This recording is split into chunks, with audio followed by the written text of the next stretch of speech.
With one quote from James Colzie and an action from Shawn Gibbs, the FAMU head coaching search appears to be coming to an end, and at worst, the picture is coming into focus.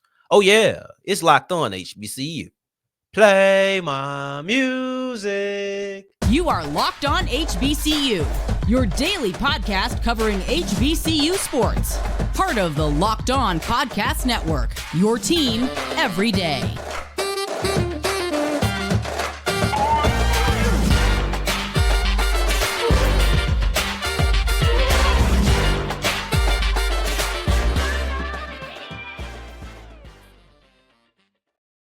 What's going on, family? Welcome back to another episode of the Locked On HBCU podcast, your number one daily one-stop shop for everything HBCU athletics, Monday through Friday, part of the Locked On Podcast Network, your team every day. And I, of course, am Darian Gray, a.k.a. the Mouth of the South, Texas Southern alum and former TSU Herald Sports editor and current contributing writer at USA Today's Saints Wire. Thank you for going on this journey with me. Make it Locked On HBCU, your first listen of the day, every day. And remember, just because the mic cuts off does not mean that the journey is over. It just means it's time to follow me on Twitter at South Exclusives. Starts with an S and ends with an S. Today's episode is brought to you by FanDuel. Go to FanDuel.com/lockedon to make every moment more. And if you're new to FanDuel, new customers get $150 back in bonus bets when they place a $5 bet. Win or lose, get $150 back. Go to FanDuel.com/lockedon to get started. We wrap up today's episode with a look at Clark Atlanta men's basketball because they just made school history with their win over Benedict College. Prior to that, we have a two-part looking at the FAMU coaching search because things are starting to come a little bit more into focus. Shawn Gibbs has removed his name from this search and signed an extension with Fort Valley State. And you look at James Colzie, who many people have been calling to be the head coach of FAMU. He has spoke up. Now, Colzie's interview that he did with the Tallahassee Democrat, that was from the back half of last week, somewhere along like the 11th, 12th, 13th, somewhere along there.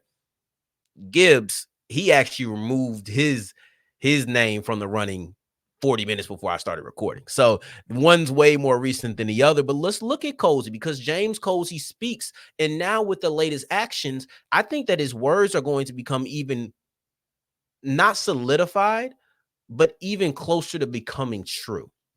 Now, James Colzie has said that he still believes that he'll be the FAMU head coach. His exact words were optimistic, and I think he has reason to be optimistic. And I would have said that prior to Gibbs removing his name. Now, one thing I do feel the need to clarify is my stance on the FAMU coaching search, because last week on Thursday's episode, which was really late, so I appreciate you for getting out there and watching it. But one thing that I said on there, or better yet, the title was demanding continuity as a closed-minded view. Now, I think I did a better job of elaborating on that point during the topic, but the title sets the tone. And I felt as if the comments in that video aligned with the title and not so much of what I actually said. So allow me to clarify. I do believe that demanding continuity in the name of continuity, just because, right? And not being open to possibly getting a better coach, I do believe that that is a tad bit closed-minded. Even if that's what it feels like you need in the immediate future, I feel that a real coaching search or any coaching search should bring in the best candidate. Even if maybe that's not the best for them in 2024, it might be the best 2025 and beyond. So to me, placing continuity over getting the best coach is a closed-minded view. Use that sentence right there. I place best coach over continuity. That's my view on the FAMU coaching search. And matter of fact, it could end up being the same thing. Billy Roll and James Colzie could be the best coach for FAMU over the upcoming X amount of years and also be their best hope in 2024. I never said that that wasn't the case, but I think that the way I delivered it, or maybe just the information in general, it may have sounded like I was going against continuity altogether in any of the continuity options. No, I just don't place that at number one on my priority list. And hopefully that has clarified some things. Now, let's get into James Colzie, because Colzie, who is currently the interim head coach at Florida A&M, he said this: you hope at the end of the day, everyone does what's best for Florida A&M, and I think that's where we're headed. When you lose a big-time figure like Coach Simmons, you want to make sure you get the right piece. I'm extremely optimistic that I'll get the opportunity to lead our young men. Number one, let's acknowledge that he just called himself the right piece. When you lose a big-time figure like Coach Simmons, you want to make sure you get the right piece, period. I'm extremely optimistic that I'll get the opportunity to lead our young men. He ain't here to be a coordinator. He ain't here to be a positional coach. He ain't even here to be an assistant head coach. That man just told you I am Florida A&M's next head football coach. And he didn't just tell y'all. He didn't just tell me. He told AD Tiffany Dawn Sykes. That's who he informed when he said that quote right there. I'm extremely optimistic that I'll get the opportunity to lead our young men. Yes, that's the attitude that you're supposed to have. But right after you say, when you replace Willie Simmons, you need the right piece, the next thing you say is, I'm optimistic I'll get the opportunity. You believe you're the right piece, and I appreciate that, and I appreciate you delivering that message. Now, the reason I think he was so close to being correct without Gibbs taking his name out is, did you see the way that Gibbs was reacted to? Now, I got to kind of balance some things, because I did write a whole segment prior to Gibbs announcing he was out, and part of this was in the conversation. But the way, the strength specifically, the strength that the FAMU alumni had to say, we don't want this guy, and no period, we don't want this guy, and we want Colzie, or we want Roll, I would feel extremely optimistic as well. Because let's say Gibbs was still in the race. This was probably going to turn into a three-man race between Gibbs, Colzie, and Billy Roll. Those are probably going to be the three people, and now it feels like it's going to be two, because I struggle to believe that Shield, and when I say Shield, I'm speaking about AD Sykes, will go outside of the building yet again. I have a little bit of doubt that she'll do that after such strength was in opposition of her and her choice. You got to remember, the Alumni Association, they voted on whether or not they wanted Gibbs, and then they also voted on if they had confidence in Dawn Sykes, and Tiffany Dawn Sykes, excuse me. Both of those things came up against the AD. So if I was Colzie, yeah, when I know the alumni have some power, have some sway, I would feel pretty confident too. When I know that my whole team has been campaigning for me to get the position, I would feel pretty good too. And when I see Shawn Gibbs say, I'm going back to Fort Valley State to be their head coach, and I just re-up my contract, I would feel immaculate. The quote from James Colzie, if anything, if I had to look too deeply into it, and this might be me, I say this to the end because I didn't want to just jump out there. Really just kind of came to me. Does his optimism come from the fact that he feels like he's the lead in-house candidate? I'm not going to go too deep into that. I'm going to leave that there. But one could argue that is the case. He is on the short list. Of course, he feels optimistic. Now, as we move forward, let's look at Shawn Gibbs' decision to step away from the FAMU coaching search and reaffirm his commitment to Fort Valley State as we continue with Locked On HBCU. Today's episode is brought to you by FanDuel, and FanDuel is the official sportsbook of the Locked On Podcast Network. Now, the NFL playoffs have been rolling, and I'll be honest with you, I did not see a couple of these games going down the way that they did, especially the Cowboys versus Packers and Eagles versus Bucks. Now, I thought that both teams that won could have won, but I did not believe that they would win the way that they did. But maybe you did think that. Maybe you were a believer, and maybe you put down a $5 bet at FanDuel.com/locked on, or maybe you didn't. Or maybe you didn't. Either way, win or lose, whether you're a believer or a non-believer, you get $150 back in bonus bet. So if you have to cry, right, they say you'd rather cry in the Wraith than some other car. I ain't going to diss no other car, because that's, you know what I'm saying? But I'd rather cry with that extra $150 back in bonus bet. So go to FanDuel.com/locked on. That's FanDuel.com/locked on, where if you're new to FanDuel, no matter what, you still end up a winner. As we continue rolling on today's episode of Locked On HBCU, I appreciate you for making this your first listen of the day every day. Remember, for your second listen, as soon as I'm finished talking, no matter when you're listening to me, go check out Locked On Sports Today, 24/7, all day, every day, first of its kind on YouTube, Sports Network. Go to Locked On Sports Today and subscribe to stay up to date. Shawn Gibbs is officially out of the FAMU running, and not because of the FAMU alumni, at least not directly. Not because AD Sykes has decided she wanted to go a different direction, though she will have to now. Shawn Gibbs is out of the race because he has decided to pull himself out of the race and reaffirm his commitment to Fort Valley State. Now, this was this was dropped about an hour before I started recording. I saw it maybe 5 minutes before I started recording. So what you're really getting right now is my immediate reaction, my raw reaction with a couple of notes that I've jotted down. Now, let's look at the decision, or the announcement first, and what was said in this announcement written by Fort Valley. So I am excited to announce that Coach Shawn Gibbs has officially renewed his agreement with Fort Valley State. President Paul Jones and I, in collaboration with Fort Valley State Athletic Association Board, are happy to have Coach Gibbs continue leading our Wildcat football program. Didn't need to read that first paragraph, but it's okay. Now we get to the nitty gritty. And this is the paragraph that really matters. Our discussions regarding the extension began following our historic victory in the Florida Beach Bowl. Despite enticing offers from other institutions seeking his expertise, Coach Gibbs has chosen to stay with us, reaffirming his commitment to our Wildcats. In the face of opportunities elsewhere, we were proud to secure his continued leadership. Now, first and foremost, Florida A&M, a D1 program, an FCS program, a step up in subdivision, pursuing your head coach, to me looks good.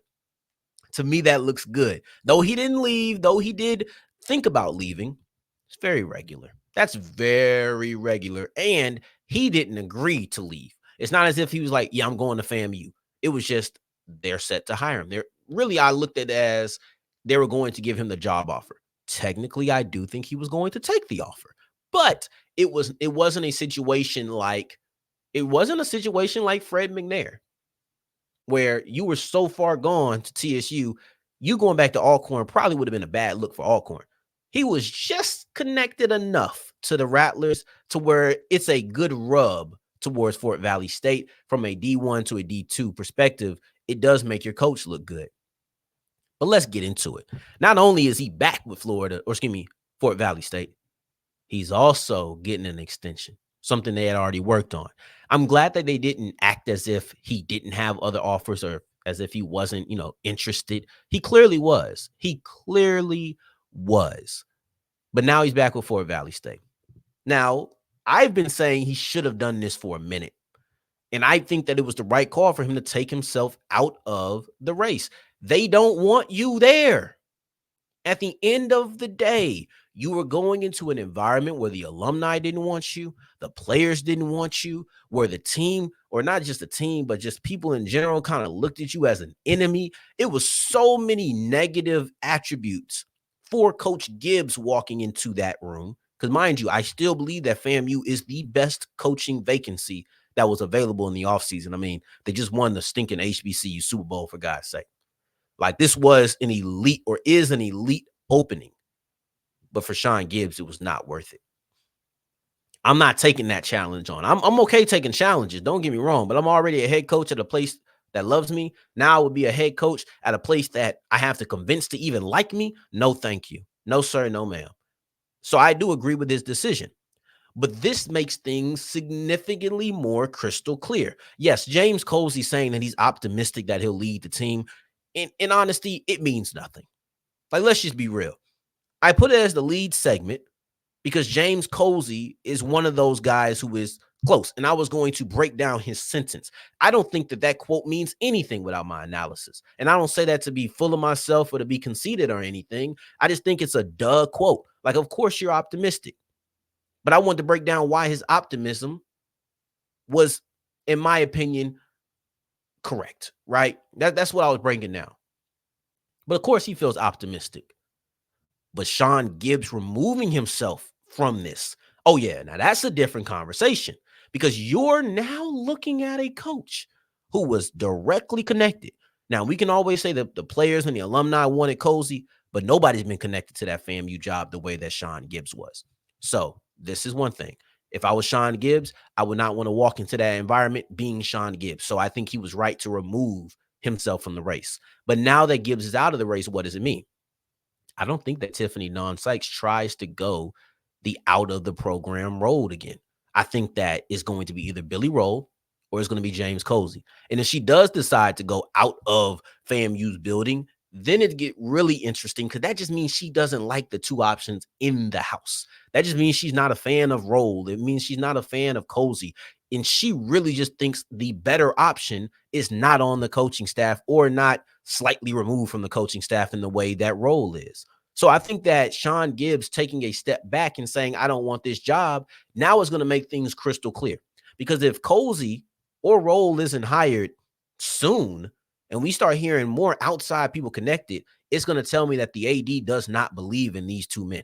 That's what it's going to tell me. And then I'm going to become extremely doubtful on FAMU hiring an in-house candidate. Oh my gosh, this move is significant for multiple universities, for multiple conferences. FAMU is the top dog. And as the top dog, we have to have a conversation on if they're going to be able to repeat. That conversation doesn't start until you get your coach and every spring ball. It's a lot of things that goes into that. But when you're looking at the Rattlers, the biggest thing on their plate right now is picking a head coach. I don't know where it's going to come from. I don't know who it's going to be. It'd be interesting if it's James Colzie. Be interesting if it's Billy Roll. Be interesting if it's Quinn Gray, right? Like it could be anybody. And I would consider Quinn Gray an out of the building hire. I don't care that he's a former player, and it lines up. Don't get me wrong, but this is something else right here. Now I'll tell you what else is something else, because I think this made a decision much easier. But I'll tell you something else that's something else. Clark Atlanta men's basketball. They just made school history because for the first time in Clark Atlanta history, they just knocked off a top 10 nationally ranked team, and they did it by knocking off the Benedict Tigers. We'll look at that as we come back with with Locked On HBCU. Today's episode is brought to you by Jase Medical. Go ahead and get you a just-in-case case, or as they prefer to call it, the Jase case. The reason that I call it the just-in-case case is not because I get to say case, even though that was quite fun to do right then. The reason I call it that is because it comes with 5 antibiotics that are meant to treat over 50 infections. Now, last time I checked, I can't predict the future. Last time I checked, you can't predict the future. But one thing we can predict is that things happen. Things happen, period. Things you can't foresee will happen. That kind of sounds like a contradiction, but it's the truth. And when you have the Jase case, then you're prepared for those things that you can't foresee happening, because 5 antibiotics meant to treat over 50 infections. Now, this is perfect because the FDA said that a lot of places are running out of medicine, not the Jase case. So go ahead and go to Jase Medical. That's JASE medical.com, jasemedical.com, and use the code Locked On to get $20 off your first purchase. As we're wrapping up today's episode of Locked On HBCU, I appreciate you for making this your first listen of the day, every day, making it all the way to segment 3, and I thank you 2 times for that. Now, Clark Atlanta just pulled down an historic victory for their men's basketball program, because for the first time in school history, the Clark Atlanta men's basketball team has knocked off a top 10 nationally ranked opponent. Now, one thing that does make me feel good about this, is a lot of times when we start speaking about history and knocking off, nationally ranked opponents, it never comes in the form of an HBCU knocking off another HBCU. That's not the conversations that we have. And likely this wouldn't have been the conversation that we had today. And I'm not exempting myself from that. When Howard knocked off North Carolina Central, the fact wasn't that they knocked off a top 25 ranked team on this show. That wasn't something that was ever uttered on this show, though it was true. I just never said it. If Howard would have knocked off FAMU, I still wouldn't have said it despite FAMU being top 10. Like these are just things that I typically would not say. However, I am compelled to bring that up because that's the historic that's the historic part of this story. Is the fact that Clark Atlanta had never done that, never knocked off a top 10 nationally ranked team. And coming into this game, Benedict College was the number 8 nationally ranked team. So BC was flawless. 13 games, 13 victories, never had been beaten. The majority of their games weren't even within single digits. Like there was only 2 of those 13 victories that were ever within single digits at the end of the game. So they had been very dominant, multiple 15 plus point victories. Like this was a team that seemed as if they were on an absolute war path and just running through their entire schedule and now running through the SEAC. I think it was actually Benedict women's basketball last year who went undefeated, and their coach ended up leaving, going to I think it was UNO, University of New Orleans. But yeah, so this was a game in which was a shocker. It's an upset because when you're 13-0, whenever your first loss is going to be an upset, right?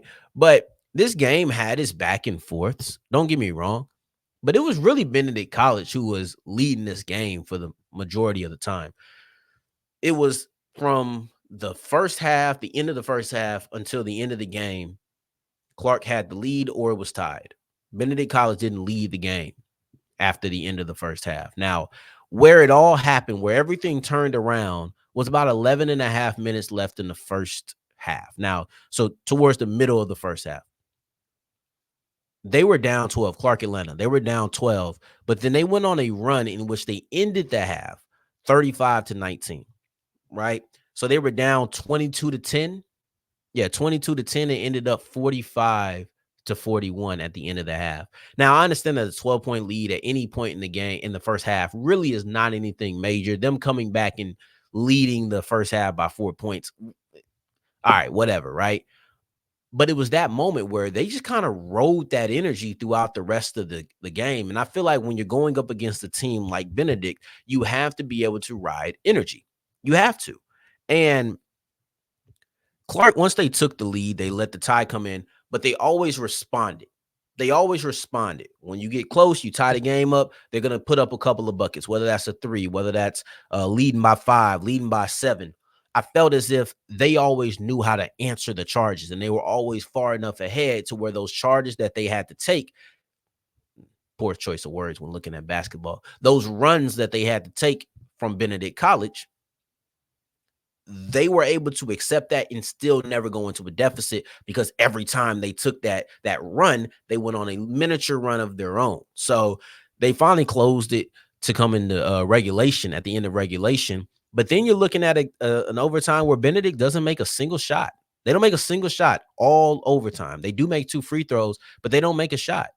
And Clark's defense was on point the entire game. Benedict was they had their worst shooting performance, and this was something that Coach Jordan looked at the end of the game, and he said defense was the key. That team tonight was the team that started off 6-0. And if we continue to guard like we did tonight, we will have an amazing second half of the season. And sometimes when you go 4-3 in conference play, it's easy to forget that you were 6-0.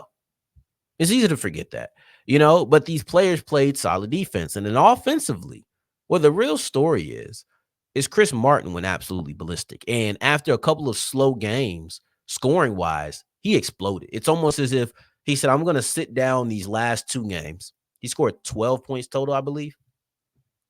I'm going to sit down these 2 games. I'm going to rest up my energy, my chakra for my Naruto people, right?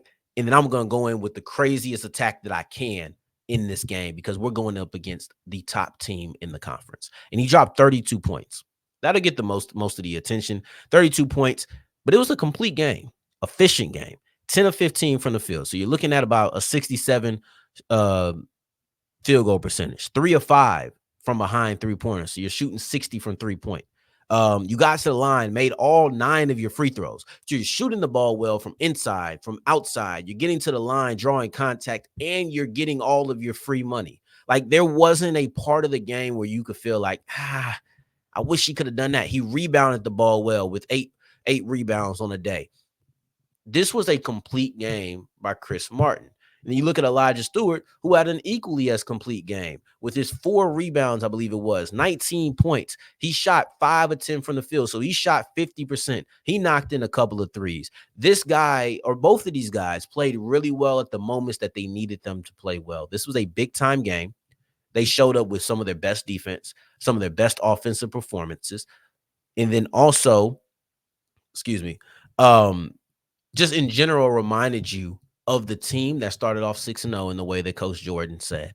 This is a game that will have the rematch at the end of the year, literally the season finale for Clark and Benedict. I'm sure that BC has already circled this game on the calendar, but we'll definitely be watching out for it. They deserve their flowers. Real big time game by Benedict College, by Clark Atlanta, Chris Martin, and Elijah Stewart. So on tomorrow's episode, we'll be looking at the CIAA and the SEAC and the fact that they will have the opportunity to have a week 0 game. We'll look at that. And then also, I know many people probably wondering when I would talk about this, but Andrew Body, that'll be the lead segment tomorrow. Andrew Body has left the Texas Southern Tigers and has taken his talents to Montgomery. He is now an Alabama State Hornet. We'll get into that on tomorrow's episode. And ooh-wee, I can't wait. So until the next time that we hear each other, family, make sure you follow me on Twitter at South Exclusives. Take care. Stay blessed. Peace.